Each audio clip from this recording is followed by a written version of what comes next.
Pido que abras tu Biblia, por favor, en Primera Tesalonicenses. Y seguimos entonces con nuestro estudio en esta epístola que, recordando que es la primera epístola que Pablo escribió, realmente viene siendo la primera epístola, o sea, en todo el Nuevo Testamento. Si bien quizás el Evangelio de Marcos fue escrito antes, todavía Primera Tesalonicenses es la primera iglesia en una ciudad así para recibir escrito así exhortación y consolación. Y vamos a tomar en capítulo 2 ahora cómo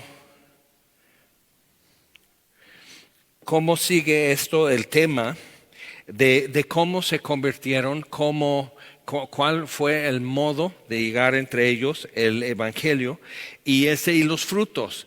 Entonces, viendo en versículo 13, les había dicho que les habíamos les exhortábamos, les consolábamos y también les encargábamos que anduvieran como es digno de Dios. Entonces, el que nos llamó a su reino y gloria, por lo cual, versículo 13, también nosotros sin cesar damos gracias a Dios de que cuando recibisteis la palabra de Dios que oísteis de nosotros, la recibisteis no como palabra de hombres, sino según es en verdad la palabra de Dios, la cual actúa en vosotros los creyentes. Entonces, otra vez, eso es el modo en que recibieron. Más arriba, en versículo 5, en capítulo 1, dice, esto fue la forma en que ellos recibieron el evangelio. Dice, nuestro evangelio no llegó a vosotros en palabras solamente, sino también en poder, en el Espíritu Santo y en plena certidumbre. Como bien sabéis, cuáles fuimos entre vosotros por amor de vosotros. A los Corintios Pablo dice que el amor de Cristo nos constriñe. Entonces el modo de presentar el evangelio, el por qué hacerlo, el por qué persistir frente a oposición o persecución, entonces todo eso también venía siendo parte, pero tres aspectos: el poder de Dios, el Espíritu Santo y plena certidumbre. Y creo que eso es una parte que nosotros tenemos que tomar en cuenta. Muchas veces lo que estamos procurando con alguien o con hasta grupos de personas es que les guste. O sea, les invitamos porque va a haber un programa especial o música especial, un cantante especial o alguna actividad o un convivio. Entonces queremos como que les guste. Entonces estamos tratando realmente con sus sentimientos y no con su razón, no con su entendimiento. Entonces, y hay un problema porque en área donde el poder de Dios, donde el Espíritu Santo, que Jesús dice, el Espíritu Santo va a convencer al mundo de pecado, de juicio y de justicia. Entonces, o sea, donde esa convicción va a suceder no va a ser precisamente en área de sentimientos, sino en tu entendimiento. O sea, para que realmente sepas qué hacer. Porque una acción que es provocada por un sentimiento es un impulso y puedes estar muy equivocado, y lo más seguro es que es momentáneo. Pero algo que he entendido, o sea, cuando mi entendimiento es afectado por la verdad, entonces la acción que procede de eso ya va a ser parte de una serie y una forma y un cambio total en mi vida. Entonces, muchas veces yo creo que porque se hizo así en un tiempo y dices, qué eficacia, entonces hay que hacerlo. Entonces, seguimos con música especial, con actividades especiales, con grupos especiales, con grupos de enfoque que con una necesidad o un perfil social particular. Entonces, y así es como para que les guste. Ahora, obvio, sí conviene que nos guste, ¿no? O sea, no decir, bueno, entonces creí el evangelio aunque me dolió mucho y realmente soy un infeliz, pero sí creí. Entonces, obviamente no. Pero el gozo que ellos tenían, y la paz que ellos tenían en medio de persecución en Tesalónica, eso estaba ahí permanente con ellos, porque tenían plena certidumbre. Y eso es algo que no se encuentra en tus sentimientos, sino en tu entendimiento. Entonces, llegamos otra vez, capítulo 2.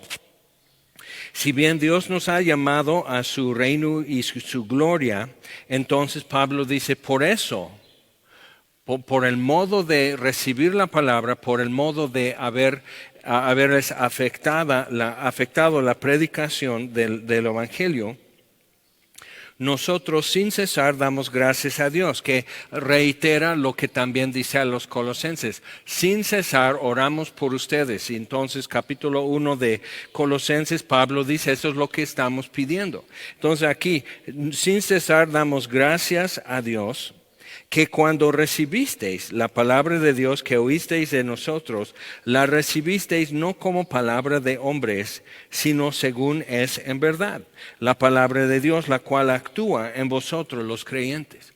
Un posible problema que Pablo encontró en Atenas, cuna de filosofía, cuando lo invitaron porque predicaba en el mercado, que si no hay una sinagoga, entonces Pablo va a la plaza o donde hay más concurrencia de gente. Entonces le invitan al foro de los filósofos en Atenas, al Areópago. Entonces va y presenta el Evangelio y les habla del Dios no conocido, que tantos altares, y eso sí fue como una cachetada, en buen plan, pero fue una cachetada para los filósofos. Aquí, si ustedes fueran realmente filósofos y si realmente fueran eficaces en sus propuestas y explicación, la ciudad no tendría 1000 altares. O sea, superstición, dice, yo los veo que son sobremanera supersticiosos. O sea, muchas veces se traduce religioso, pero la palabra se entiende es como muy persignados. Okay. Entonces, como qué paradoja o qué contradicción en Atenas, cuna de filosofía, con un foro dedicado y cientos de personas discutiendo, debatiendo, proponiendo, dando argumentos y razones y teniendo sus clases y sus discípulos de filosofía. Y entre todo eso, la ciudad en sí no afectada, la ciudad siendo muy persignada, o sea, todavía muy supersticiosa. Entonces Pablo dice, veo esto y vi entre sus muchos altares un altar al Dios no conocido. Ese es el Dios que yo les anuncio.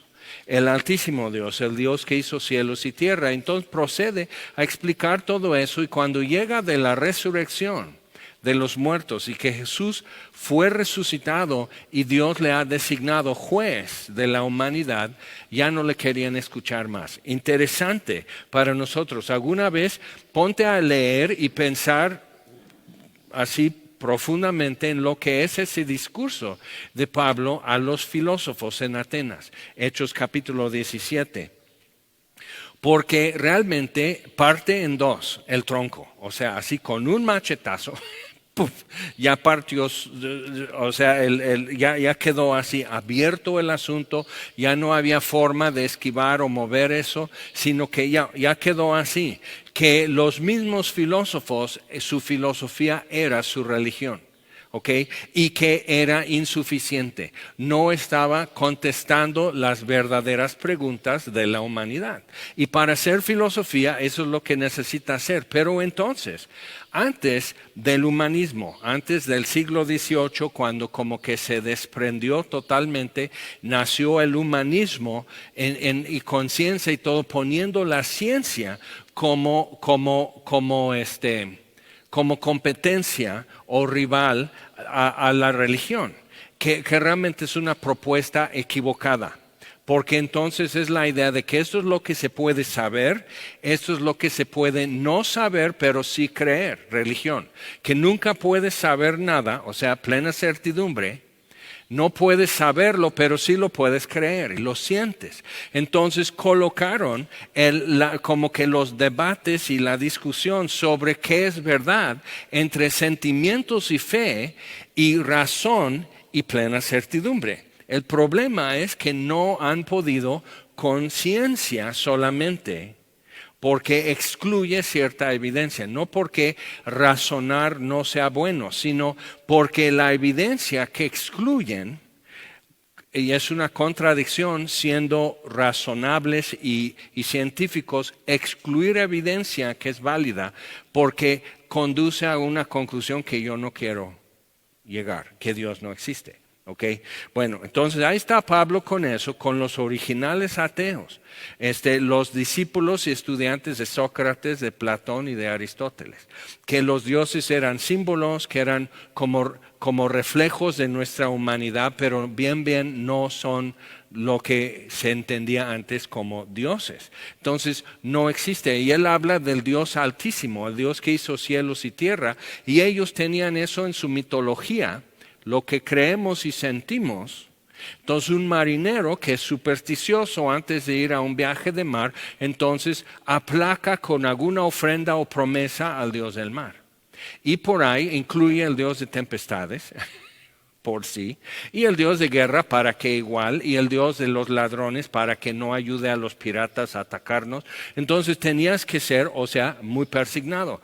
Entonces, para la vida, para las funciones de vida, superstición en Atenas, qué ironía, superstición en Atenas era más funcional, era más práctico y como que parecía responder a la necesidad de la gente. Pero filosofía en un foro siempre suena bien, mientras estés en el foro, mientras no tengas que enfrentar alguna realidad. Otro filósofo, no Sócrates, ni Aristóteles, ni Platón, otro así en su inteligencia y todo eso, dijo una cosa y lo citan y así, que es después del trueno, lluvia. Pero lo que pasó fue eso, discutió con su esposa. Entonces dice, me voy a largar. Entonces va rumbo al foro, ¿ok? Entonces para estar con sus compadres, los demás filósofos, ellos sí me entienden, ¿ok? Entonces entre más cambian las cosas, más permanecen igual. Entonces se pelea con su mujer y ella entonces le está grita y grita y grita. Él se va saliendo de la casa, ella sube arriba y desde arriba le voltea un baldo de agua. Entonces después de trueno, lluvia, así muy filosófico, y digo, ay compadre, cualquier cantina te van a anunciar eso. Si peleas con tu mujer va a haber consecuencias. Ok, entonces, ves eso, entonces, pero no, somos los filósofos. Y digo, a ver, no puedes ni siquiera checar el aceite de tu coche, pero bien que puedes filosofar. Entonces, tenemos que ver que cuando la razón se divorció de lo espiritual, entonces dijeron, lo espiritual nunca se puede saber, es nomás sospechar. Y ya no utilizas razón, lógica para lo que es espiritual. Y eso persiste hasta el día de hoy, ¿ok? Persiste y hasta muchos cristianos siguen con eso. Es que Dios me lo puso en mi corazón, entonces no me digas que estoy equivocado porque lastimas mi corazón. Es una maña. Eso es manipulación. Entonces, y ahorita alguno escuchando dice, no, yo no estoy manipulando, pero sí digo eso. Digo, dilo bien. Dios lo puso en mi corazón. ¿Y eso qué quiere decir? Que si no, lo sacamos de tu corazón, decimos, pero creo que es error. Ya estamos rasgando tu corazón, ¿sí o no? Entonces, pero según yo entiendo, si lo dices así, quién sabe si Dios lo puso en mi corazón, a lo mejor yo, porque la Biblia dice, si incluyo toda la evidencia, la Biblia dice que el corazón es muy engañoso, más que todas las cosas, y desesperadamente malvado. Entonces, que Dios lo ponga en mi corazón, cuidado, porque ahí suceden muchas cosas, y Jesús también dijo que del corazón es donde proceden todos los males que hacemos. Entonces cuidado cuando dices, no, pues lo siento en mi corazón, Dios lo puso en mi corazón. Entonces, pues ¿qué voy a decir? Entendimiento. Eso no está divorciado, el entendimiento no está divorciado de sentimientos, van juntos, es el ser humano completo y Jesús como redentor nos redime cuerpo, alma y espíritu. Entonces los sentimientos que son reales, emociones que son reales, pero la razón y el entendimiento también, todo eso es redimido y necesitamos renovar nuestro entendimiento. ¿Ok? Entonces Pablo puede decir por eso a los filipenses, razonando cosas, puede decir regocijaos. Y otra vez os digo regocijaos. No me es cansado ni molesto volver a decirles. Y para ustedes es provechoso. Entonces es eso, con el uso de mi entendimiento en la palabra de Dios, estoy afligido, estoy en problemas, puedo regocijarme. Usando mi entendimiento, puedo decir a mis emociones, compónganse. Salmo 42. ¿Por qué estás abatido, alma mía? ¿Por qué estás triste? Espera en Dios. Aún has de alabarle. O sea, esto no es para siempre. Entonces, la perspectiva que la palabra de Dios nos da, nos permite decir a nuestra alma qué es lo que tiene que sentir. Bendice alma mía a Jehová y no olvides ninguno de sus beneficios. Tengo que usar mi entendimiento y recordar sus beneficios, y va dando una lista en el Salmo 103, pero también bendecir, o sea, eso es algo más espontáneo que nace de mis sentimientos, pero impulsado por mi entendimiento. ¿Ok? Entonces cuando empiezas a decir eso, dices, oh, entonces a Dios sí le interesa lo que siento y sí le interesa lo que entiendo, lo que pienso. Las dos partes. Pero los filósofos desde esos tiempos ya lo estaban haciendo. ¿Ok? ¿Por qué? Porque cuando tienes culpabilidad te sientes gacho. Te sientes mal, ¿ok?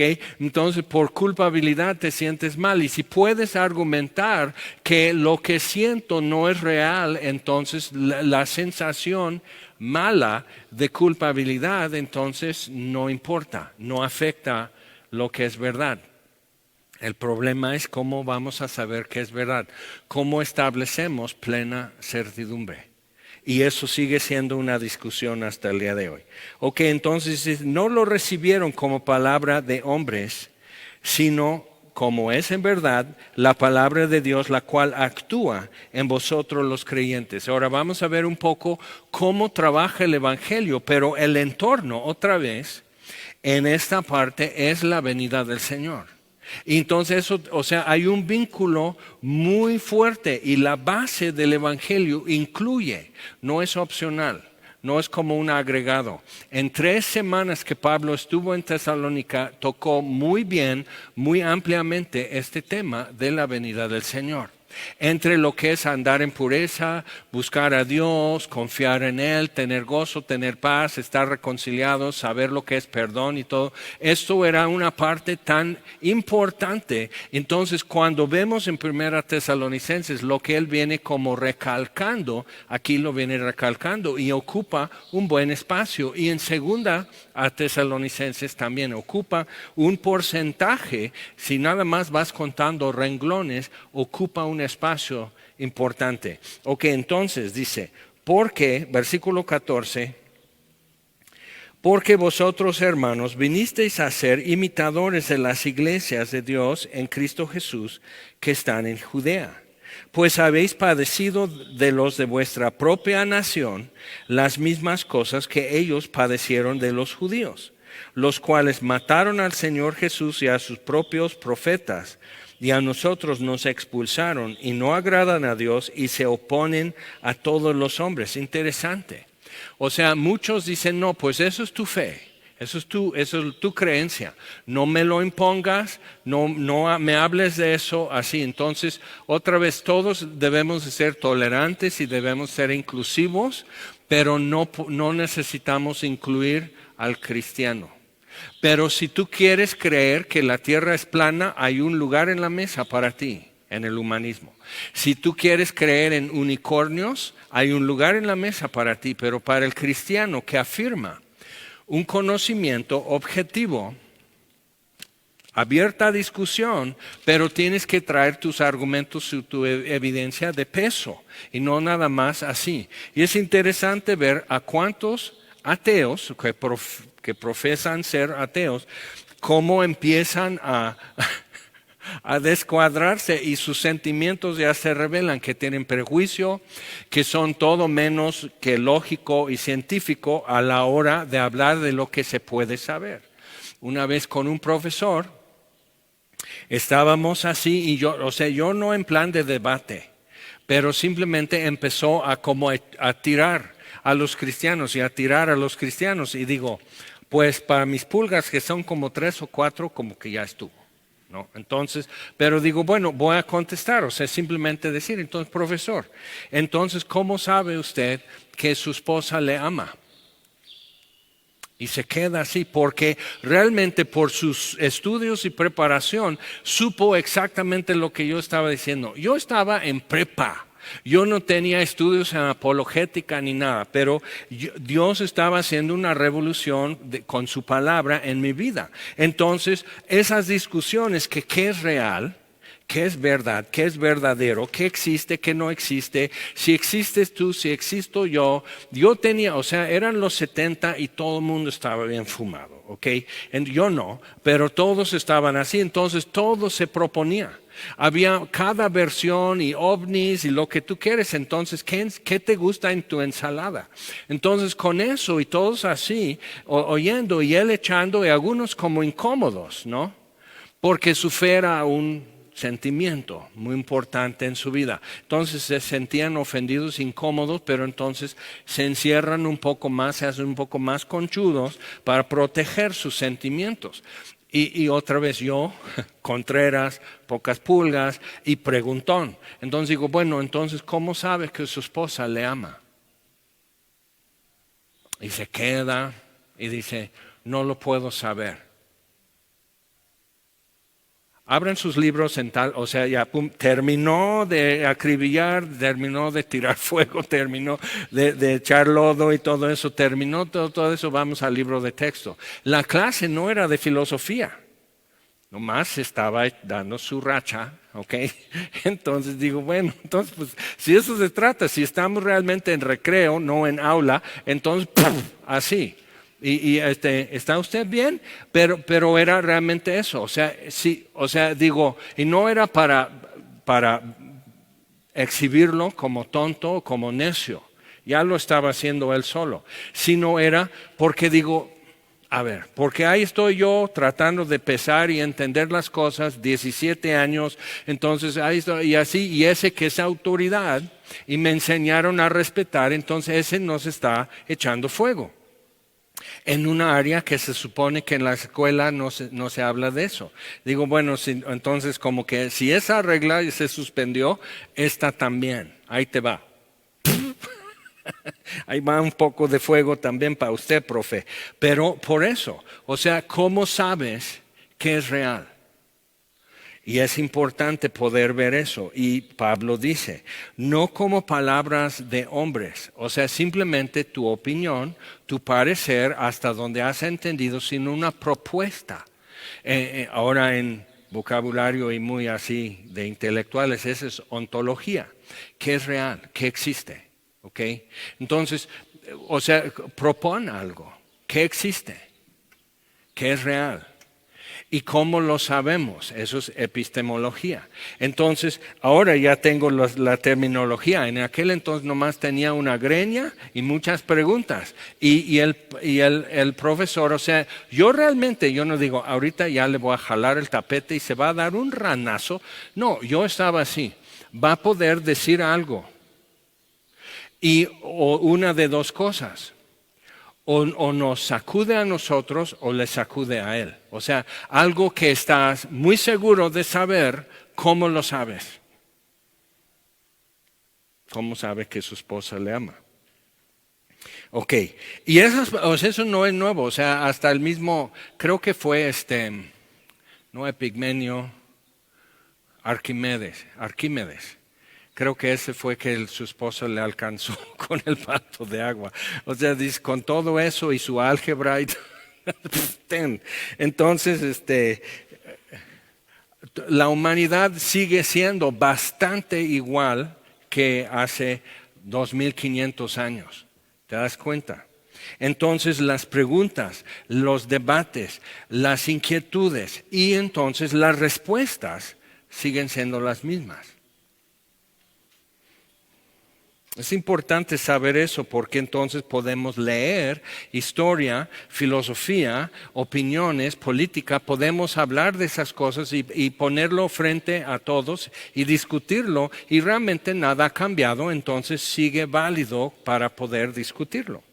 Entonces Pablo lo presenta, lo reciben, pero dice, los cuales de su nación, que esos serían otros macedonios, los cuales mataron al Señor Jesús y a sus propios profetas, y a nosotros nos expulsaron y no agradan a Dios y se oponen a todos los hombres. Entonces vemos eso, que lo que Pablo dice en Romanos 1, que hombres que detienen la verdad con injusticia, o sea, los motivos no son honestos. Entonces esto que no se diga, esto que no se predique. Entonces es interesante, cuando llegas con el Evangelio, no puedes hablar mucho de Dios en una escuela oficial, pero puedes hablar de cualquier otra barbaridad. Puedes que un niño hoy se sienta que es niña, o sea, que nadie le puede decir tú eres niño, aquí está tu acta de nacimiento. Ok, si nadie le puede decir lo que va a creer acerca de sí mismo, que entonces ¿por qué nos prohíben tener una conversación con él acerca de todo lo demás que existe? O sea, Dios. Entonces es importante ver eso, qué es lo que está excluido en la sociedad el día de hoy y por qué. Y que sigue siendo algo que puede ser tema, que esto es libre, que esto es hasta te da como cierto prestigio si abordas estos temas, sobre todo si eres un poco agresivo, te da prestigio. Entonces tenemos que preguntarnos por qué. Dice, impidiéndonos hablar a los gentiles para que éstos se salven. Así colman ellos siempre la medida de sus pecados, pues vino sobre ellos la ira hasta el extremo. Y eso es interesante porque esto fue la primera epístola. Siguen habiendo más epístolas, Colosenses, Efesios, Gálatas, primera y segunda Corintios, que realmente son segunda y cuarta a los Corintios. Vienen las epístolas pastorales, primera y segunda a Timoteo, Tito, por ejemplo. Apocalipsis va a ser escrito a rato. O sea, todo eso está sucediendo y Jerusalén cae en el año 70.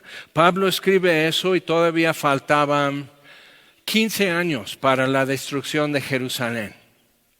¿Ok? Pero dice, no, pero vino sobre ellos la ira hasta el extremo. ¿Por qué? Porque cuando estaban frente a Pilato dijeron, su sangre sobre nosotros y nuestros hijos. Y entonces cuando dices, ok, en la siguiente generación, ya llegar a mayoría de edad, son los que vieron la destrucción del templo y de su ciudad. Sobre nosotros y nuestros hijos. Entonces vino sobre ellos. Es interesante ver eso, que eso lo está diciendo Pablo como un hecho. Ya ha sucedido.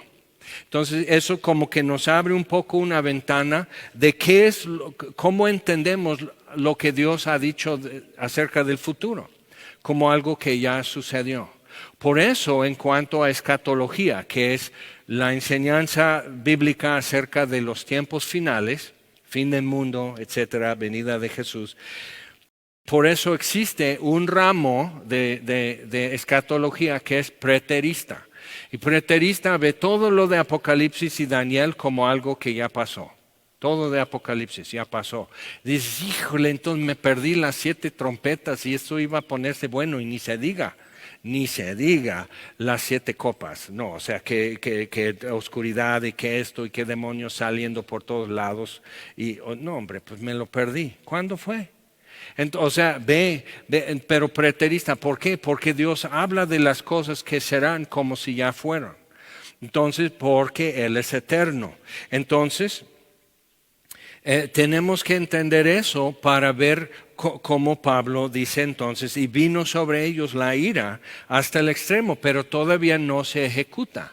Entonces, cuando lees en el profeta Isaías, habla de la destrucción de Jerusalén y su restauración y el reino del Mesías. Todo, o sea, está proyectando literalmente siglos y siglos, 2 milenios y más en el futuro. Y aproximadamente 100 años después de él, 100 años después de Isaías, es la destrucción, la primera destrucción de Jerusalén. Entonces, él está hablando de algo que ni en su vida va a suceder, ¿ok?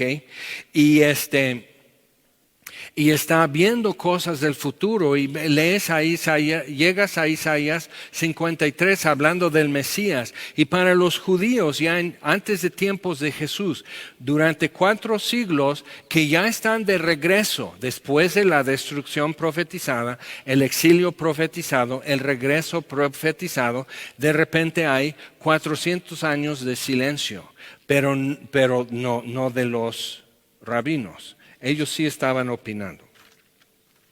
Entonces, cuando aparece Jesús, cuando Juan el Bautista está predicando bautismo de arrepentimiento y que preparen sus corazones y que, o sea, que den frutos dignos de arrepentimiento, cuando eso está sucediendo, el trasfondo cultural y religioso estaba esperando un libertador como Mesías, no otra cosa.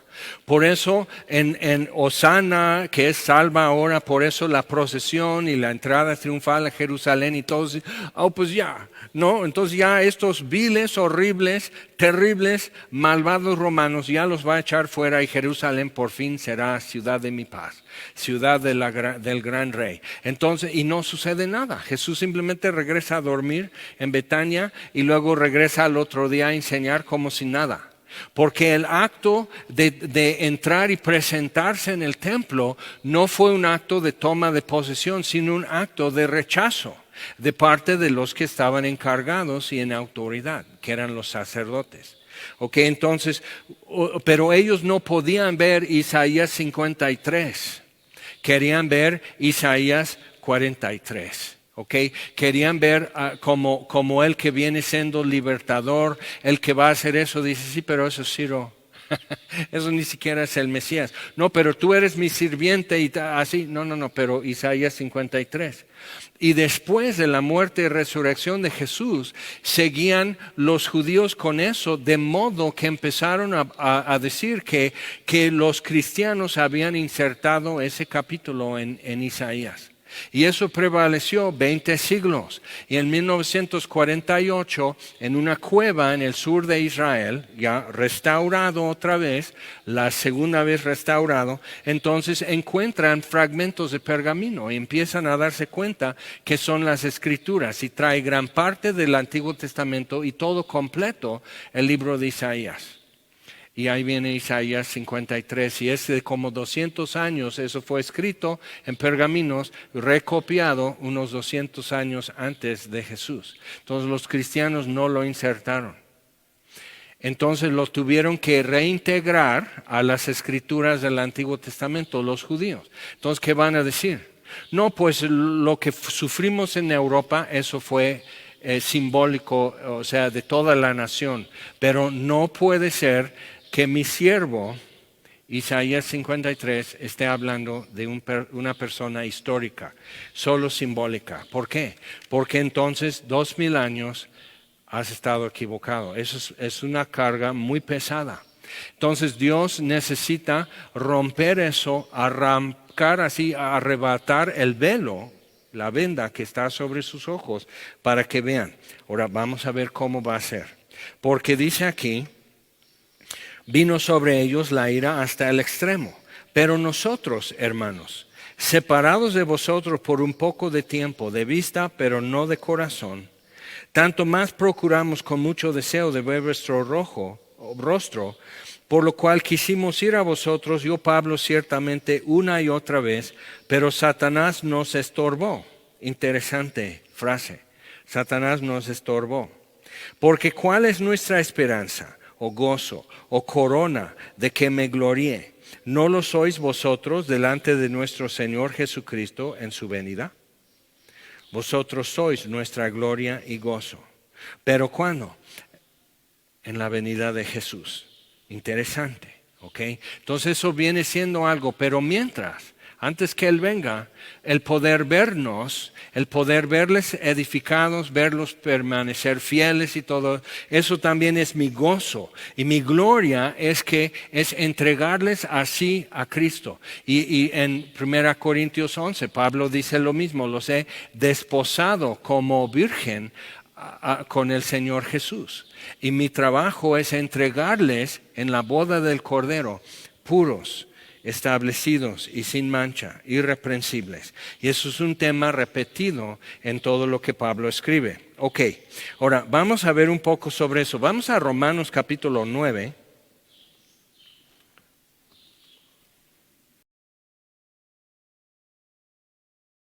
Porque, o sea, suena muy feo lo que Pablo dice, no, pues ya les vino ir al extremo. ¿Cómo? O sea, ya está decidido, ya está sentenciado. Como Dios le dice a Isaías, la ciudad va a ser destruida y van a ser llevados cautivos y va a ser terrible. Y no hay vuelta para atrás. O sea, esto no se va a quitar. Ahora, en el tiempo de Ezequías, Ezequías se enferma. Dios le prolonga la vida 15 años. Su hijo Manasés, como muchacho, va a asumir el trono cuando muere Ezequías y es horrible porque Manasés fue un malvado. Pero Ezequías dice, está bien. Y entonces llegan de Babilonia embajadores. Isaías viene hablando, ya tiene años hablando, años profetizando de esto. Entonces llegan embajadores de Babilonia. Los asirios son los poderosos en tiempos de Ezequías, pero ya no tanto, por la destrucción de su ejército cuando rodearon Jerusalén. Entonces llega una embajada de Babilonia. Ahora, la provincia de Babilonia, el reino de Babilonia dentro del imperio de Asiria, empezó a ser importante porque cayó el poder de Asiria. Y el papá de Nabucodonosor ya está en ascendencia. Entonces manda una embajada. ¿Por qué? Pues estoy tomando fotos de mi campo de golf, del mar y la playa frente a Tel Aviv, aquí en el mar Mediterráneo. O sea, todo eso va a ser mío. Entonces ese es el plan. Y Ezequías, como suele suceder, te dicen, ay, qué linda ciudad, ¿verdad? Ay, pues siempre he estado buscando como buena arquitectura y todo. Y pues te enseño mi palacio. Y te enseño el templo. Y te enseño las puertas y los cerrojos y nuestro sistema de seguridad. Y dónde está cuántos metros pusimos una torre para guardia de la ciudad. Entonces va el profeta con el rey y dice, ¿a qué vinieron? No, pues esto. ¿Y qué hiciste? Pues les enseñé todo, y los tesoros, y la seguridad y todo. Todos se lo van a llevar. Todos se lo van a llevar. A eso vinieron. Ezequías dices, ay, tú eras mejor hombre que eso. Mejor Dios no te hubiera prolongado la vida. Y a veces no entendemos por qué alguien se va antes de tiempo. Pero entonces dice, pues al menos no será durante mi vida. ¿Ok?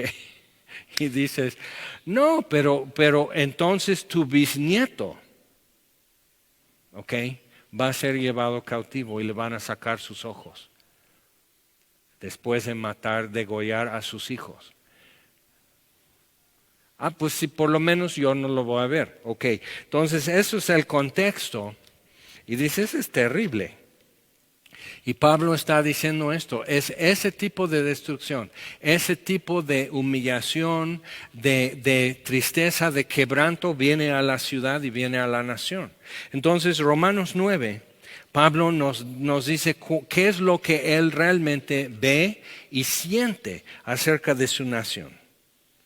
Verdad digo en Cristo, no miento, y mi conciencia me da testimonio en el Espíritu Santo, que tengo gran tristeza y continuo dolor en mi corazón, porque deseara yo mismo ser anatema, separado de Cristo, o sea, al infierno por la eternidad. separado de Cristo, por amor a mis hermanos, los que son mis parientes según la carne, que son israelitas, de los cuales son la adopción, la gloria, el pacto, la promulgación de la ley, el culto y las promesas, de quienes son los patriarcas, de los cuales según la carne vino Cristo, el cual es Dios sobre todas las cosas, bendito por los siglos. Amén. No que la palabra de Dios haya fallado, porque no todos los que descienden de Israel son israelitas, ni por ser descendientes de Abraham todos son hijos, sino en Isaac te será llamada descendencia. Entonces es donde obra la fe. Entonces Pablo dice eso, es inconsolable acerca de su nación. Y dentro de su desolación, al ver la incredulidad de su nación, ve ya en capítulo 10 y 11 en Romanos, ve la esperanza de los gentiles en la desolación de su nación. Ok, entonces volviendo por favor, primera Tesalonicenses 2.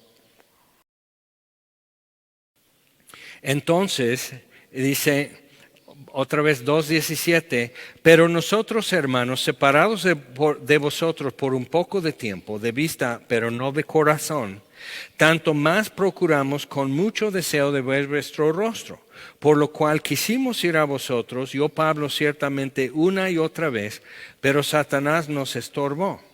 Porque ¿cuál es nuestra esperanza o gozo, corona de que me gloríe? Los gentiles. Entonces Pablo entendió, él fue enviado a los gentiles y tenía que traer las naciones a Cristo. Entonces se cumpliría lo que está profetizado, que las naciones y las costas, que para los judíos en Israel en la antigüedad era todo lo que está muy lejos, lo que en Hechos dice lo último de la tierra. Entonces para que las naciones y las costas se alegren en nuestro Dios. Entonces, pensando en eso, el propósito de predicar es alegría. Que muchas veces no traemos eso como el resultado que queremos ver. Dice, pero Satanás nos estorbó. Porque ¿cuál es nuestra esperanza o gozo, corona de que me gloríe? Entonces podemos ver un poco, una razón por que Satanás les estorbó era para que Pablo no tuviera gozo. Okay.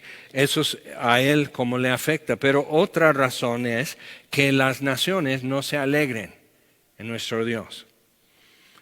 ¿No lo sois vosotros delante de nuestro Señor Jesucristo en su venida?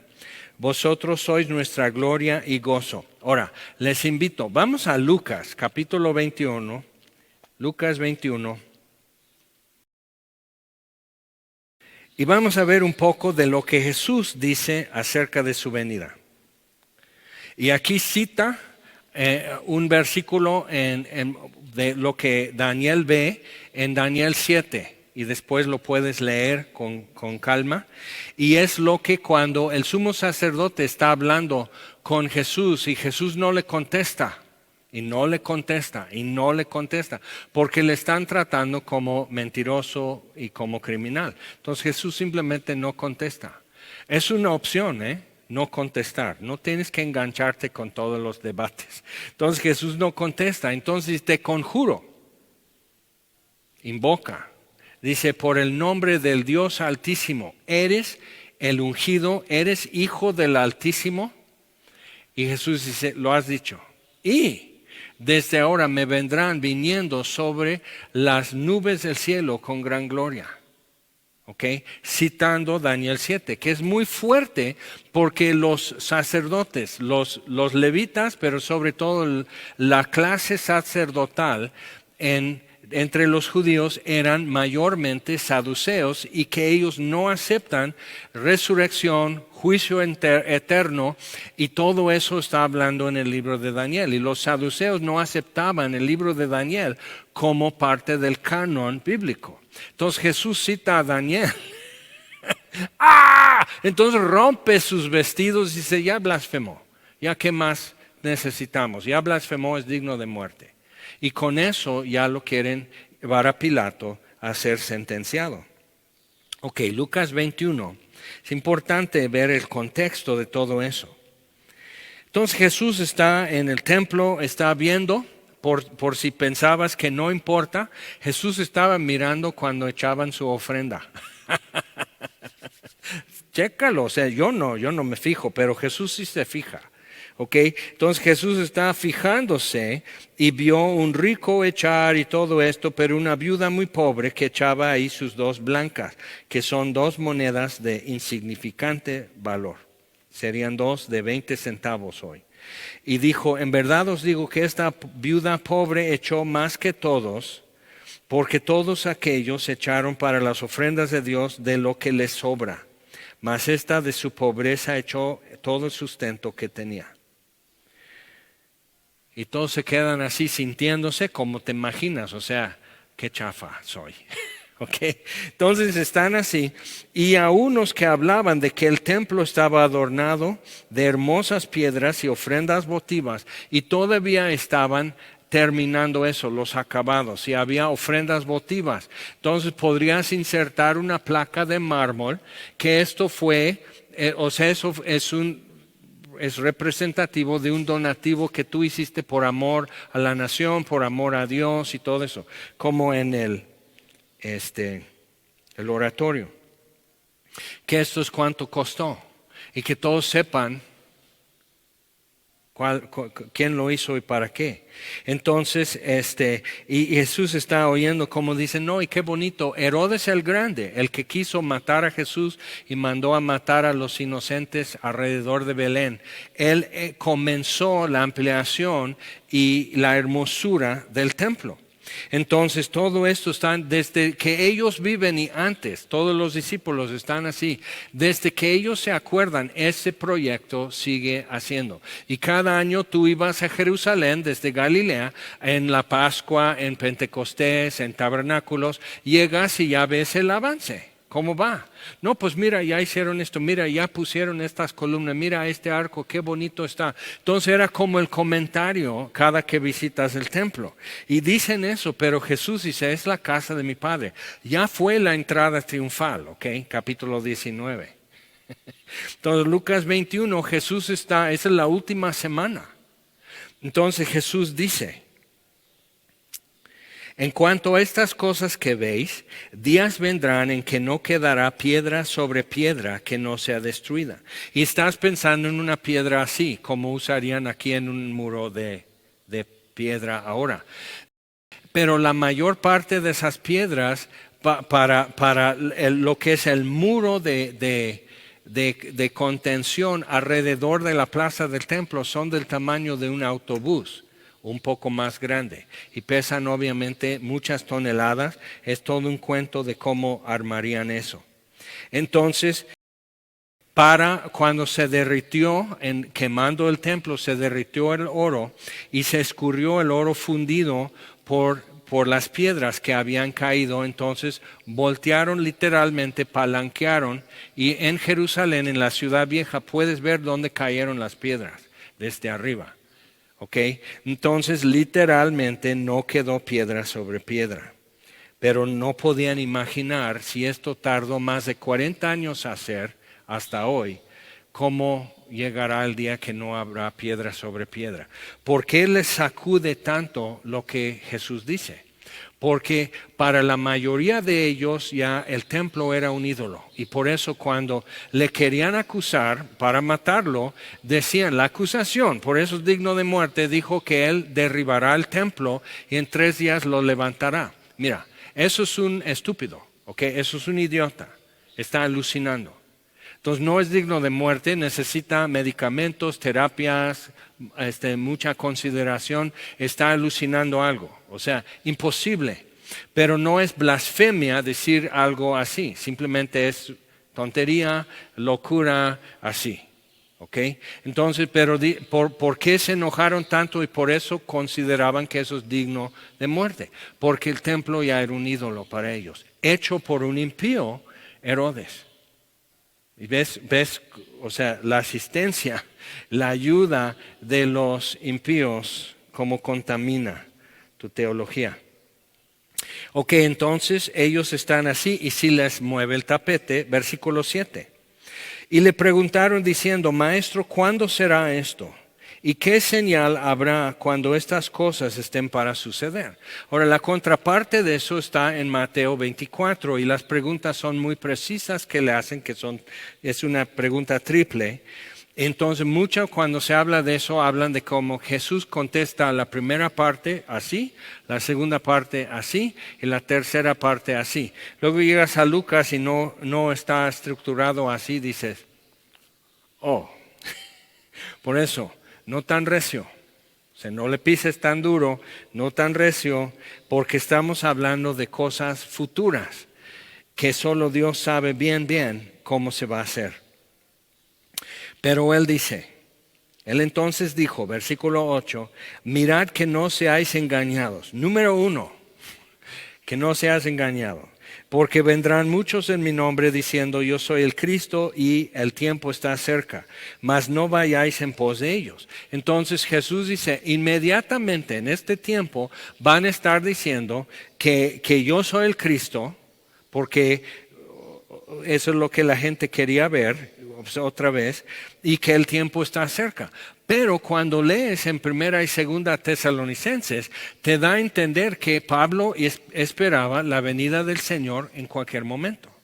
Entonces necesitamos entender por qué Pablo puede ver esto como de repente e inmediato, y al mismo tiempo que el tiempo no está cerca. Ok, tenemos que entender porque más adelante Jesús ubica esto y nos da una idea de cuánto tiempo tiene que pasar para que sea más inmediato. Dice,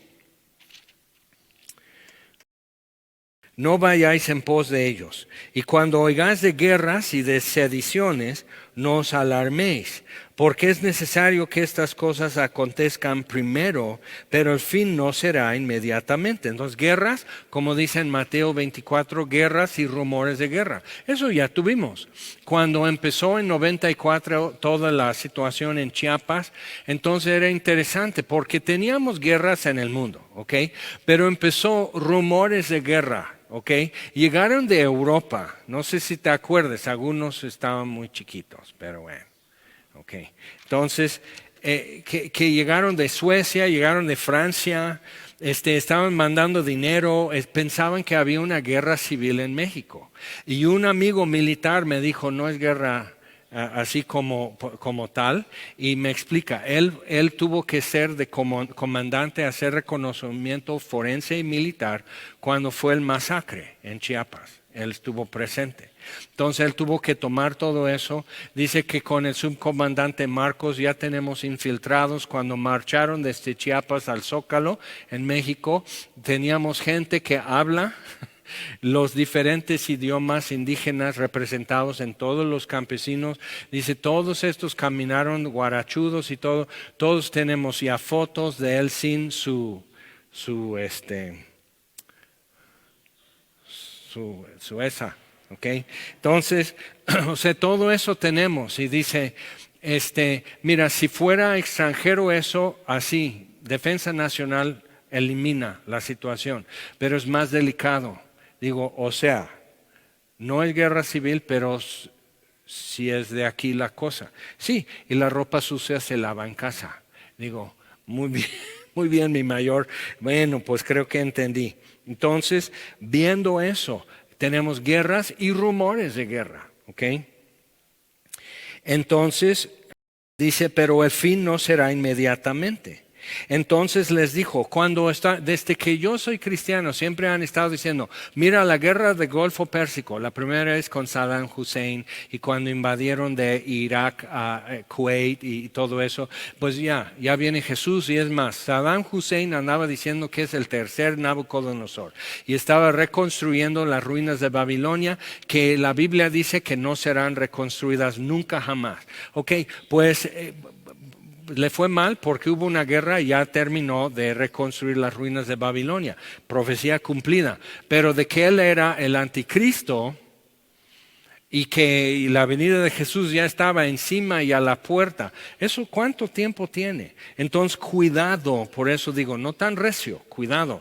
Porque he escuchado literalmente cientos de versiones y de pastores y muy estimados por mí, decir y pronunciar sobre el punto y estar Muy equivocado, muy equivocado. Hay un movimiento que en el año 2000, como eso iba a empezar ya los 7 años de la tribulación, o sea, ya el fin del mundo, el milenio comenzaba en 2007.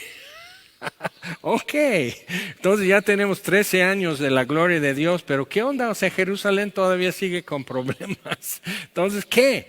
Pero durmieron sus mascotas, los sacrificaron para que no sufrieran cuando ya no estaba el dueño. Digo, ¿qué mentalidad? O sea, el Dios que va a enrollar con pergamino los cielos, ¿no se puede encargar de tu perrito cuando ya no estás? Pero desecha tus ídolos, eso sí, si son ídolos, entonces tienes que ver qué haces con tus animalitos. Pero ¿qué onda? O sea, ve cómo afecta cuando empezamos muy cabezudos a decir, bueno, esto así, pero si esto es equivocación, entonces mi aplicación va a estar equivocada y la acción va a ser errónea y tu perrito, pues de por sí ya por viejo ya hubiera muerto. Pero ¿qué onda? ¿Qué onda con eso? Y andaban diciendo a sus familiares, si después ya no nos ven, es porque vino el rapto, pero ya les dejé papelitos en mi Biblia donde encontrar qué sucede durante los 7 años de la tribulación y que no tomes la marca de la bestia. Entonces empieza, porque ya estamos en la pandemia. La vacuna es un microchip, es la marca de la bestia. O sea, te van a inyectar en la frente, a ver, yo quiero estar cuando, ¡pum! Ya, o sea, ¿qué onda con eso? Pero es así, ¿te acuerdas cuando empezó el código de barras en las compras en la tienda? Ya. Ok, entonces cuidado con eso. Cuidado. No, simplemente dice esto. Cuando tú lo veas, entonces ya sabes que está cerca. Pero es evidente que donde Jesús quiere que estemos mirando. Entonces, seguimos. Entonces se levantará nación contra nación, reino contra reino, habrá grandes terremotos. Dices, pues sí, 2017, exacto. Pero, ¿te acuerdas cuando cada vez que hay una luna de sangre, dicen, porque la luna se convertirá en sangre y el sol en silicio, o sea, en negro, y eso ya es la venida de Jesús, porque aquí ya lo leí en Apocalipsis. Ok, una luna de sangre, la luna no se pone roja, ok, como sangre, es un decir. Es como luna de cazador, es como, bueno, en fin, luna azul y todo eso. Pero no, pues es luna de sangre. Y es interesante, empiezan a citar eventos catastróficos y hasta satánicos que han sucedido cada luna de sangre, pero omiten. Yo empecé a ver en la historia cuando han habido, y hay 4 por año, por decir así, pero cada vez que algo, entonces esto sí lo comentan, aquí no sucedió nada en esta luna de sangre, pero en esta sí. Entonces ya ves, cuidado, porque alguien está escuchándote. Y tú no estás usando el entendimiento, tú estás hablando a las emociones de la persona con la confianza que es más floja que tú y que no va a verificar lo que has dicho. Cuidado. No hay necesidad. Pablo no andaba diciendo, el emperador Nerón es el anticristo. Dios ya lo puso en mi corazón. Entonces el emperador Nerón es el anticristo, muchos lo veían así. Okay, leyendo el Antiguo Testamento, Daniel y todo. El emperador Nerón es el anticristo. Pablo dice, yo quiero darle el testimonio de Cristo. Ve, qué diferente. Ahora, ¿en qué fila quieres estar? Pablo fue ejecutado por ser cristiano. ¿En qué fila quisieras estar? ¿Con estos que dicen que Nerón es el anticristo o Pablo dice, pues no sé, pero yo le quiero dar el testimonio de la cruz? O sea, ¿dónde nos vamos a parar en eso? Lo demás Dios lo va a arreglar cuando sucede. O sea, ¿irá a llover en el día de mi boda? Pues no sé. ¿Y si llueve? Pues no sé. ¿Y se mojará el pastel? Qué interesante va a ser partir el pastel cuando ya cayó el aguacero. ¿Y si llueve en tu boda? ¿Ya no te casas? ¿Sí te casas? Bueno, entonces... ¿Ok? Entonces tenemos que ver porque esta pandemia está revelando los secretos de muchos corazones y lo que yo veo es que muchos no están edificando su casa sobre la roca. No están haciendo bien algunas cosas. Su confianza está mal puesta y su esperanza está mal puesta y lo que están esperando es otra cosa. Y no pueden imaginar un mundo que no vuelva a lo de antes. Pero cuando lees la Biblia, el mundo nunca vuelve a lo normal, porque nunca ha sido normal desde Génesis 3. Entonces hay un cambio y ahora va a haber esto y Dios le dice a Noé cuando salen del arca, ahora Noé va a ser así. Y le explica cómo va a ser, porque ya no va a ser como antes Noé. Y después del pecado ya no van a seguir viviendo en el Edén, Adán. Las cosas van a cambiar, pero va a ser así. Y hay una promesa cada vez. Hay una esperanza dada cada vez. Vamos a seguir leyendo aquí, Lucas 21. Pero antes de estas cosas, antes de los grandes terremotos, diferentes lugares, hambres y pestilencias. Y dices, pestilencia, como coronavirus. Sí, y yo me acuerdo cuando empezó el SIDA. En los 80. No, para el 89 a más tardar ya es el rapto. Oh, pues entonces nos super reque quedamos. O sea, no dejados atrás, sino olvidados por Dios. O sea, ¿qué onda? Entonces, cuidado con eso. Simplemente es otro virus más y han sucedido. O sea, la peste negra diezmó Europa y más, pero cambió la economía de Europa y eso dio pie a la democracia en Europa. ¿Okay? Necesitas ver que Dios permite cosas y mueve cosas y nunca mete el Hijo del Hombre su hoz torpemente. ¿Okay? Lee Daniel 7. Dice, antes de esto, antes de terror y grandes señales del cielo, antes de estas cosas os echarán mano, está hablando a los discípulos, y os perseguirán, y os entregarán en las sinagogas y en las cárceles, y seréis llevados ante reyes y ante gobernadores por causa de mi nombre. Y esto será ocasión para dar testimonio. Eso entonces debe ser alegría. Y dice, y imagina, Pedro y todo, ahí están. No inventes, ¿sí? Yo quería nuestra versión, que viene la entrada triunfal, el hijo de David empieza a reinar, hay paz en Jerusalén y ya se acabó y ya no tengo que seguir pescando tampoco. O sea, por eso venían discutiendo de Jericó hacia Jerusalén, quién entre ellos iba a ser el más importante en el reino de Jesús. Entonces, contexto es importante. Esto será ocasión para dar testimonio. Proponed en vuestros corazones no pensar antes cómo habéis de responder en vuestra defensa. Cuidado, porque Proverbios 16:1 dice que las disposiciones del corazón son del hombre y la respuesta de la lengua es de Dios. Entonces sí tienes que prepararte, pero tienes que ir pensando que esto viene soberanamente de parte de Dios. O sea, Dios ya vio esta situación como Pablo en Roma. Cuando están por naufragar en el mar, Dios le dice, como has dado testimonio de mí, vas a dar testimonio también en Jerusalén. Pablo por eso, no triste, esperaba 2 años para poder hablar cara a cara con el emperador de Roma y darle el testimonio de Jesús. Entonces, entonces Pablo dice, las disposiciones del corazón, Romanos 9, el dolor de mi corazón, la tristeza de mi corazón, pero también ellos son difíciles. Entonces dice yo es que sean salvos, pero luego no quieren. Entonces las disposiciones de tu corazón son importantes, pero la respuesta de la lengua es de Dios. Porque yo os daré palabra y sabiduría, la cual no podrán resistir ni contradecir todos los que se opongan. Mas seréis entregados aún por vuestros padres y hermanos y parientes y amigos, y matarán a algunos de vosotros. ¿A quién está hablando? A los discípulos. Y seréis aborrecidos de todos por causa de mi nombre. Pero ni un cabello de vuestra cabeza perecerá, aunque te corten la cabeza. O sea, eso era la solución. Pero es eso, o sea, esto no es para hacerte daño, aun cuando, o sea, algunos serán entregados y matarán a algunos de vosotros, pero ni un cabello de vuestra cabeza, ¿qué onda? Entonces, ¿qué es lo que está diciendo?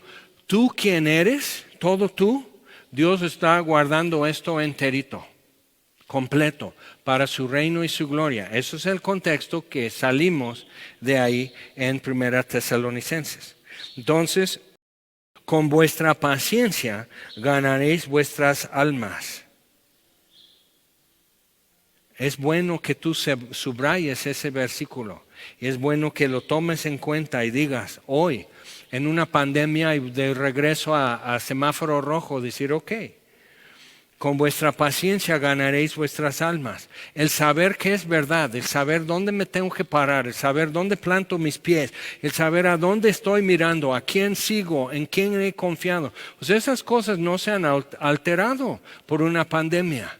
Entonces necesitas checar si esto es, como dije, los secretos de muchos corazones se están revelando y se está dando a conocer que tus pies no están en los atrios de Jerusalén, que tu corazón no es hacia la ciudad del gran rey y tu esperanza es otra. Entonces, y con el tiempo más y más claro va a quedar. Y dice, pero, versículo 20, cuando viereis a Jerusalén rodeada de ejércitos, sabed entonces que su destrucción ha llegado. Entonces, eso está en el futuro, pero dice ustedes. Ahora en Mateo, parece que Mateo lo escribió pensando en un doble cumplimiento, que cuando fue la destrucción, el general Tito de Roma destruyó la ciudad.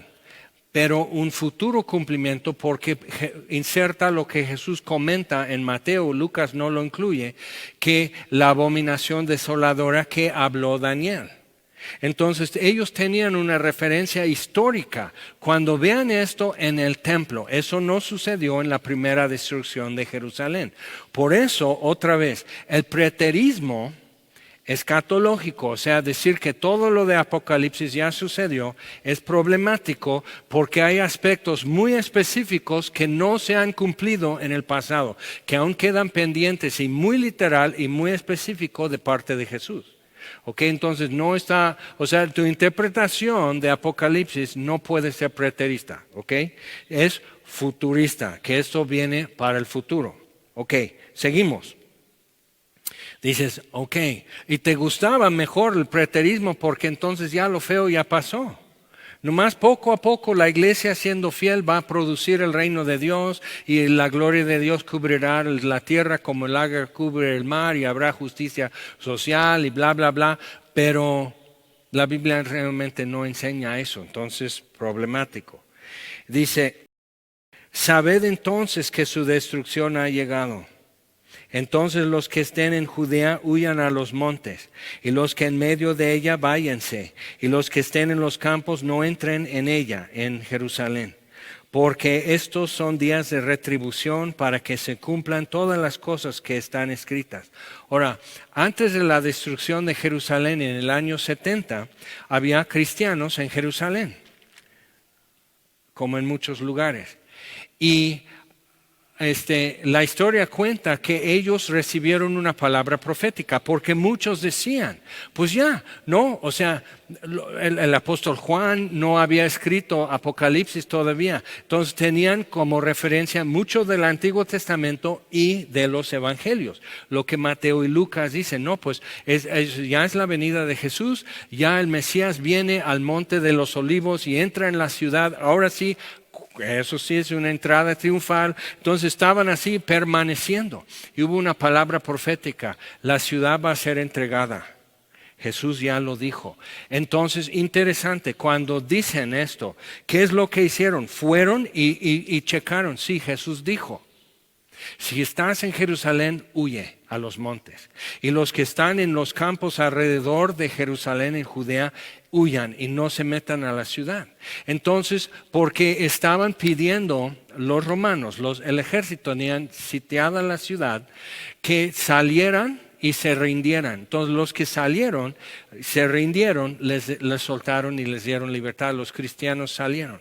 Y muchos judíos estaban diciendo, no, pues por las flies voy con los cristianitos, están mal, pero no tan mal.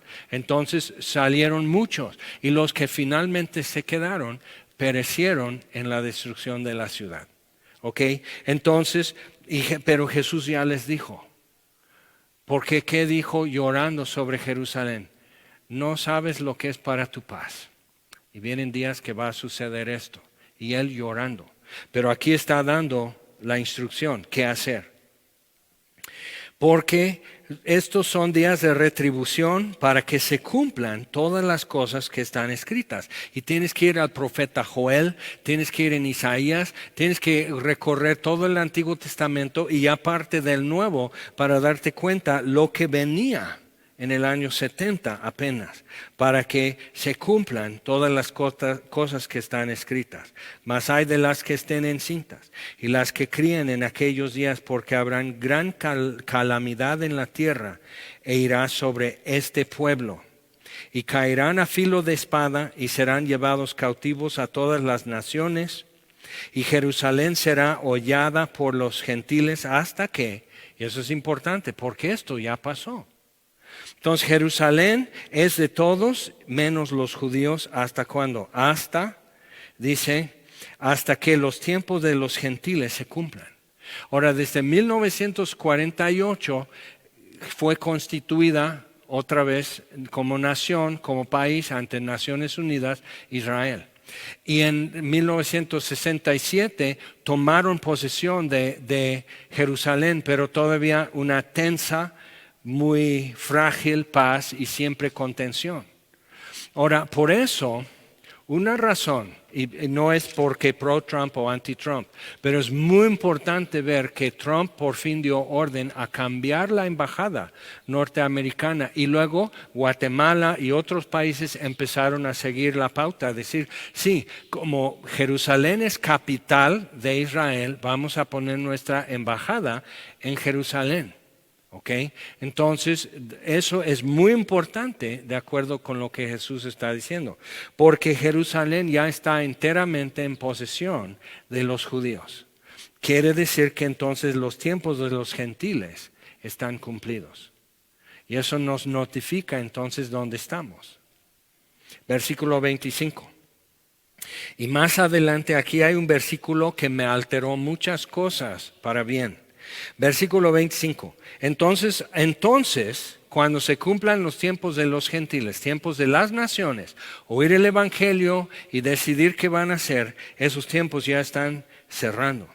Entonces habrá señales en el sol, en la luna, en las estrellas. Por eso luego te hablan de luna de sangre y bla, bla, bla. Y en la tierra angustia de las gentes, confundidas a causa del bramido del mar y de las olas. Y eso tiene muchas interpretaciones. Algunos dicen otra vez por la confusión, y el mar es como la gente y las olas del mar son los impíos y así digo, o a causa del bramido del mar. El hecho de que no lo hayas visto no quiere decir que ya entendiste qué va a ser, pero simplemente Jesús dijo. O sea, ya estamos a partir del 25 hoy. O sea, caminando hacia el futuro a partir del versículo 25. Y dice, desfalleciendo los hombres por el temor y la expectación de las cosas que sobrevendrán en la tierra. Por eso, cuanto más buenas nuevas, que serán para gozo de todo el pueblo. Os doy nuevas de paz, buena voluntad de Dios para con los hombres. Eso es el evangelio. Porque vienen días de retribución. El tiempo de los gentiles está terminando. Porque las potencias de los cielos serán conmovidas. Y eso es importante. En su primera venida, principados y potestades cayeron y fueron removidos también y sacudidos. Por eso ves tanta actividad en los evangelios de demonios. O sea, tanta cosa que no ves todo el Antiguo Testamento y ahora ves esto. Y cada vez que ha habido un avivamiento en la historia, como que de repente hay mucha actividad de demonios también y engaño y confusión. Ok, Pero estamos viendo, y nomás checa eso, dices, Jaime, dices que no hay que decir cosas raras y ahí vas, ahí voy. Nomás digo, no es profético, nomás digo que yo pienso que próximamente vas a escuchar mucho más acerca de ovnis y proyectos y más, no que sea verdad o algo así, simplemente mucho más. Porque las potencias de los cielos, y eso no estamos hablando de sol y luna, eso es otra cosa. Estamos hablando de principados y potestades en lugares celestiales, Efesios 6. ¿Ok? Ejércitos enteros de espíritus de maldad. Pero yo creo que vamos como que va a empezar a sonar como eso otra vez, que extraterrestres y todo así, que no son. Son terrestres, son demonios que están limitados en su actividad a este planeta. Y el diablo acusando a los santos delante del trono de Dios. En Apocalipsis habla del momento en que esto ya es confinado también a la tierra, y entonces sabrá que su tiempo es corto. Y dice, ay de vosotros, moradores de la tierra. Ok. Entonces verán al Hijo del Hombre, quien vendrá en una nube con poder y gran gloria. ¿Quién? Ellos verán, no vosotros veréis. ¿Te das cuenta? Gramática es importante. Ellos verán, las naciones en ese tiempo, vosotros no. Cuando estas cosas comiencen a suceder, pues han comenzado. Ya Jerusalén está en posesión de Israel nuevamente. Entonces, realmente ya comenzó. Cuando estas cosas comiencen a suceder, erguíos, enderezate y levantad vuestra cabeza, porque vuestra redención está cerca. Yo ya tengo más de 40 años esperando. ¿Y crees que estoy cansado de esperar? No. Porque entonces cada año, cada mes que Dios demora algo que no tiene por qué. Proféticamente hablando en la Biblia, no hay nada que se espere para nosotros ya estar con Él. No hay nada. Entonces una pandemia no es el fin del mundo. Esto es el fin del mundo. ¿Ok? Entonces todo esto, y puedes decir, ok, sí, pero ya sé dónde estamos. O sea, es como en un calendario. Hoy es ¿qué? El 31 de enero. 2021. Entonces puedes decir, son las 12:45, vamos a decir. Ok, y nosotros podemos leer esto y decir, ya sé dónde estoy, ya sé qué hora son y qué fecha es el de hoy. Ok. Entonces dice, cuando estas cosas comiencen a suceder, erguíos y levantad vuestra cabeza, porque vuestra redención está cerca. Ellos verán al Hijo del Hombre viniendo en nubes con poder y gloria. Lo que los ángeles dijeron en Hechos 1. Este Jesús vendrá como lo vieron, vendrá otra vez así, entre nubes, pero ahora sí con poder y gloria. También les dijo una parábola, mirad la higuera y todos los árboles. Cuando ya brotan, mira, están en la plaza del templo, todo esto. Y lo está diciendo. Y ellos así. Es tan inconcebible para ellos decir que esto todo va a caer. Esto va a quedar en peores escombros y ruinas que antes. Que todo esto pasa. Y Jesús agrega otra cosa. Dice, ok, cuando la higuera y los demás árboles, cuando ya brotan, viéndolo, sabéis por vosotros mismos que el verano está ya cerca. Y tengo un olivo en mi jardín y está echando mucha hoja nueva. Tengo unos rosales que están retoñando, ¿ok? ¿Por qué? Porque aún en la eterna primavera de Cuernavaca se notifica que está cambiando la estación. Entonces, vosotros mismos sabéis eso. Así también vosotros, cuando veáis que suceden estas cosas, sabed que está cerca el reino de Dios. Pero aún en primavera puede caer un granizo todavía, puede haber una última helada. Entonces muchas veces dices, no, pues es el año 2000, y entonces son tantos milenios en la tierra desde Adán hasta el año 2000, ya son 6 milenios, y entonces 1000 años son como un día, entonces una semana, entonces falta la última semana que será el día de reposo, pero serán 1000 años de reposo y eso es el milenio. Cristo viene, es el rapto, vamos a inyectar y dormir al perro. Dices, ¿qué? ¿Ves cómo te puedes equivocar mucho? O sea, en ningún momento Jesús dijo, entonces cuando ven estas cosas que están cerca, hagan maletas. ¿Te das cuenta? Ya, o sea, hagan una hipoteca para construir más grande el templo porque Cristo viene. Todo esto lo he escuchado. Entonces Cristo no viene cuando se dijo, la gente ya está súper endeudada, viene un cambio en un sexenio y pierden todo, pero ya el templo está más grande que según ahora predicamos mejor. Entonces ve, o sea, ¿dónde tienen que estar tus ojos? O sea, la idea, erguíos y levantad vuestra cabeza, ¿qué es? ¿Qué es lo que suele suceder cuando estás corriendo una carrera muy larga? Empiezas a doblarte y te falta oxígeno, ¿ok? Entonces, cuando ves que no está tan lejos como antes el final de tu camino, erguíos, o sea, enderezate, levanta tu cabeza, llena tus pulmones de aire. Tu redención está más cerca. ¿Por qué? Porque sí avanzaste. Entonces, en el tiempo que tú tienes de cristiano, han habido cambios en el mundo. Y todo esto está marchando como la Biblia dice. Y eso nos dice una cosa, ya que no queda nada pendiente para que lo demás que Jesús dice se suelte. ¿Cómo vas a vivir? Y Pedro dice, ¿cómo van a vivir entonces hasta apurando ese día? Viviendo como que esto ya que se apure, que se haga, que eso se realice. Entonces es cuestión de prioridades. Otra vez, la pandemia, gracias a Dios, está sirviendo para revelar secretos de corazones. No es para que yo conozca tus secretos, es para que tú conozcas los secretos de tu corazón, lo que aún está oculto para ti.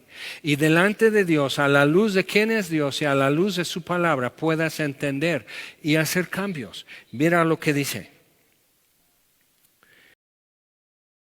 De cierto os digo que no pasará esta generación hasta que todo esto acontezca.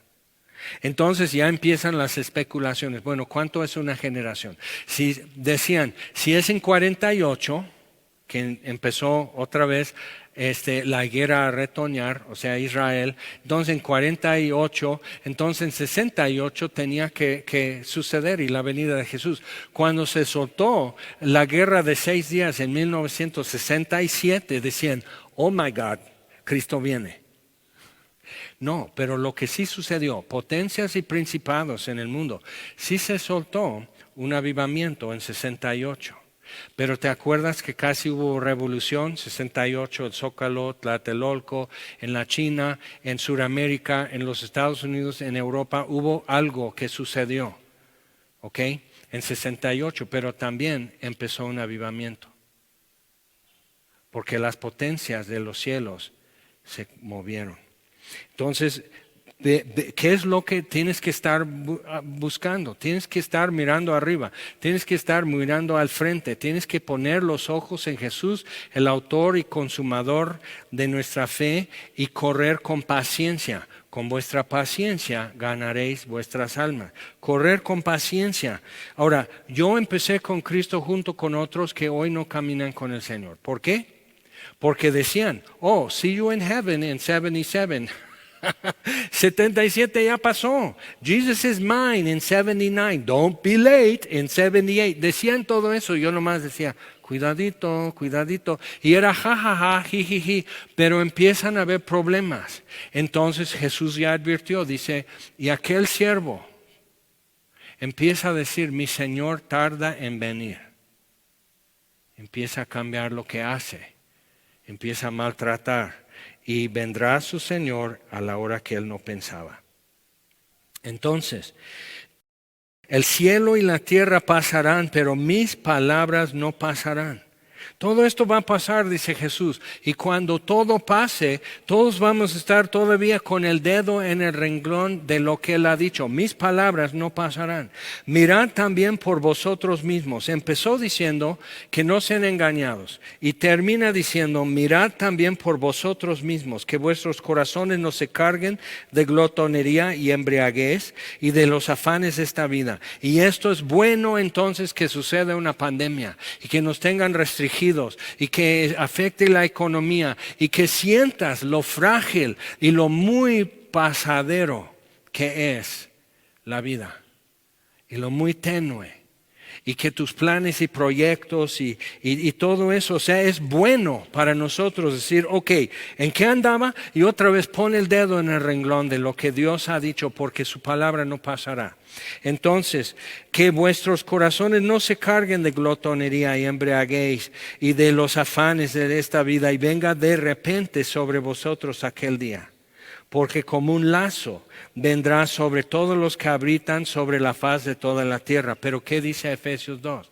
Que estando muertos en delitos y pecados nos dio vida juntamente con Cristo. Y juntamente con Cristo nos levantó. Y juntamente con Cristo nos ha sentado en lugares celestiales en Cristo Jesús. Entonces, eres habitante del cielo. Efesios 2 sigue y dice, somos conciudadanos de los santos.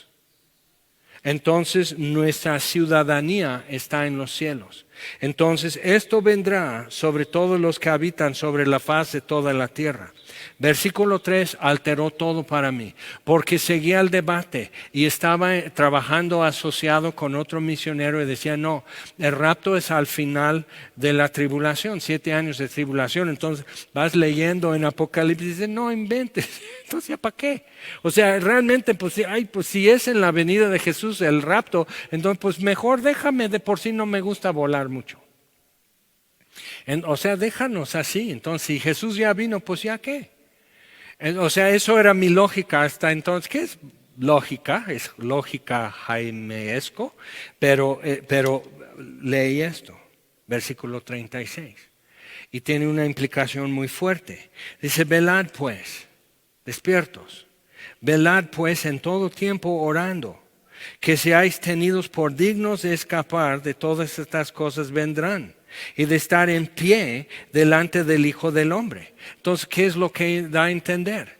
Que no necesariamente a los que les toca en ese tiempo lo van a ver.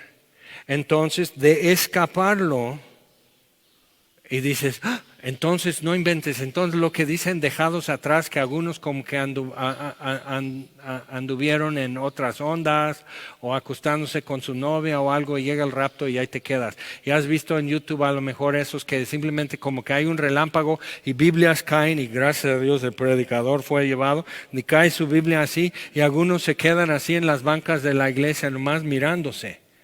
Por tu culpa, porque me invitaste a aquel antro, entonces, o sea, y están por no ser creyentes. Ahora, yo me doy cuenta que es posible estar asistiendo en Semilla Cuernavaca 15 años y no ser salvo. Y estar cada domingo oyendo y siempre echando, como voleibol, echando el balón a la siguiente fila. Yo me doy cuenta. Pero entonces lo que vemos aquí que Jesús lo está dejando muy claro para nosotros y es tarea importante poder decir, ¿dónde estoy contado? ¿Dónde está inscrito mi nombre? En el libro de vida del Cordero. ¿Y cómo lo sé? Otra vez, ¿cómo lo sabes? Plena certidumbre. El poder de Dios, el Espíritu Santo, plena certidumbre. Así llegó el Evangelio a los tesalonicenses. Entonces ellos están perdiendo todo. Ellos estaban perdiendo amigos y trabajo y casas y terrenos y forma de vivir y un futuro y todo eso y tenían gozo. Y aún así estaban ofrendando.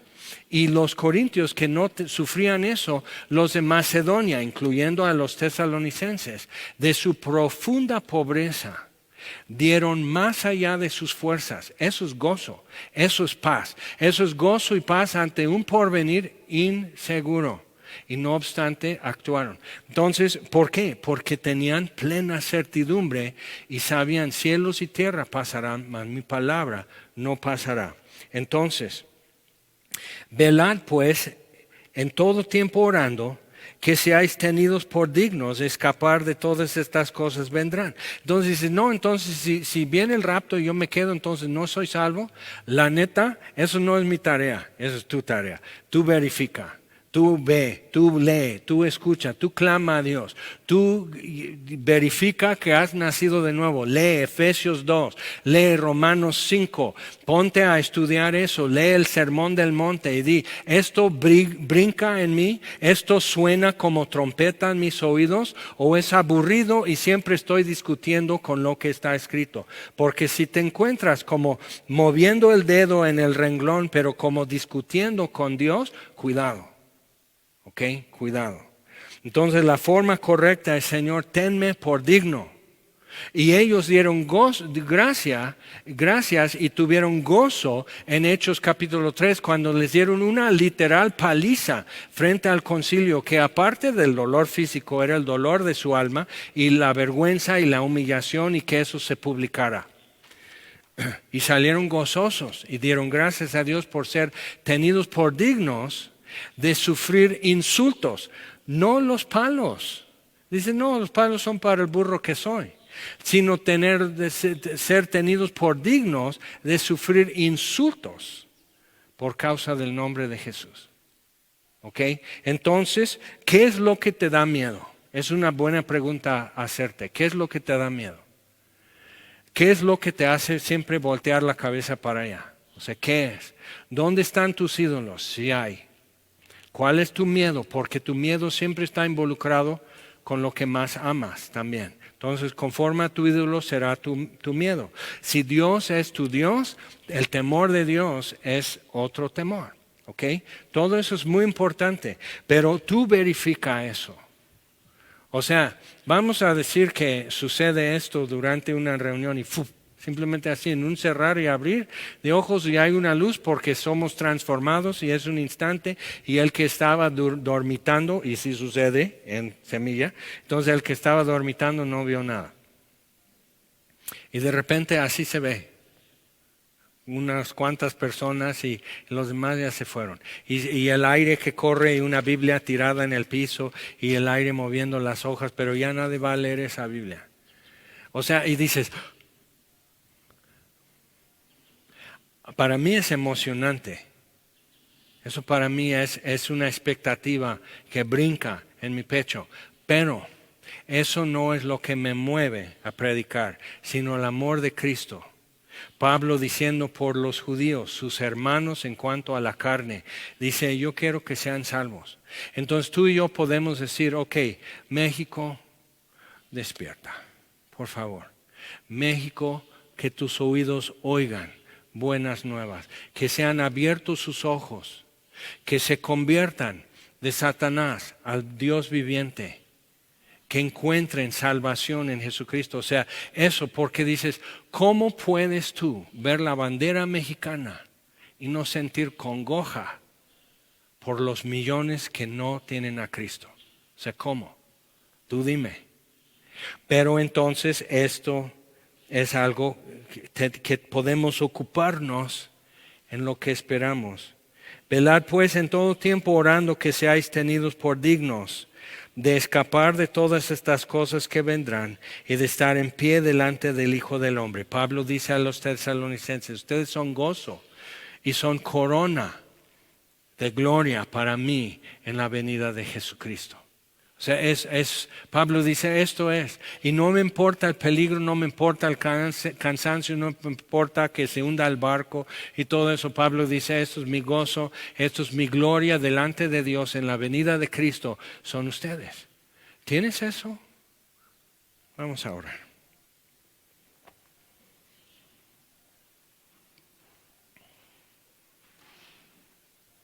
Señor, te damos gracias por tu palabra y pedimos que esto que hemos leído y seguramente nomás revolvimos y ya están pensando y sospechando y preguntando cosas. Y qué bueno, Señor, qué bueno que nos podamos inquietar todavía.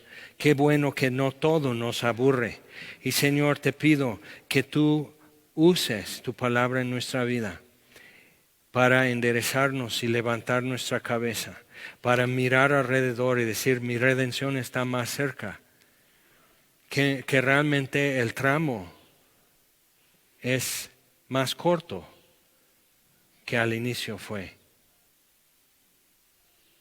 ¿Y cómo podemos gastar y ser gastados, Señor, en estos tiempos que son de mucho gozo?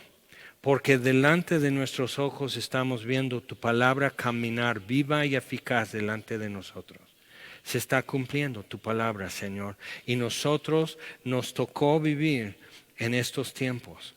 Son grandes momentos entonces, Señor. Reyes y profetas anhelaban ver estos tiempos. Daniel quería vivir este tiempo. Y nos tocó. Entonces, Señor, llénanos de fe por tu palabra. Y enséñanos cómo podemos caminar. Y te lo pedimos en el nombre de Jesús. Amén.